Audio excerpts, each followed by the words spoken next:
Charlie's absence, I felt it so many times in so many different ways. There have been so many times where I wanted to call Charlie and say, man, you've got to call this person, or man, you've got to put this event together so we can help this candidate, or just to bounce ideas off of as a friend. There have been so many ways in which I felt that void, but one of the ways in which I felt that void is that it's like the response to Charlie Kirk dying, the response to Charlie Kirk getting assassinated by a left-wing furry lover is the response should have been, let's go after left-wing violence and terrorism. Let's defund the networks of left-wing violence and terrorism. That's what we've been doing in Washington, D.C., and that's what we've been fighting for every single day. You know, Savannah Hernandez, of course, was assaulted in Minnesota a couple days ago. I talked to Kash Patel on the way down here, and I said, I assume that we're doing something here. And he said, yes, we've had multiple agents on the ground. We've already talked to Savannah. We're going to use the video to try to go after the people who assaulted her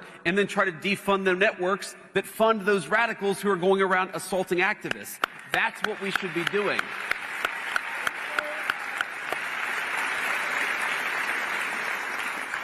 And I know that politics is hard, and I know that it's challenging, and I know that things aren't always easy, and we're going to have disagreements even within our coalition.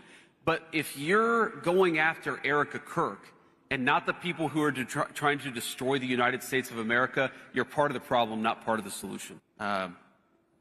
You know, exactly. And I've heard some people say, well, you know, Erica was smiling 2 days after Charlie Kirk died or something like that. And it's like, most of us in this room have grieved somebody that we loved.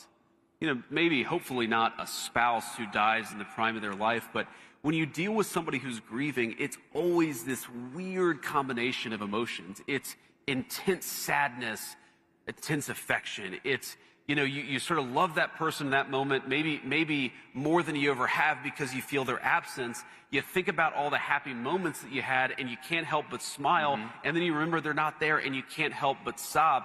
That's what grief is like.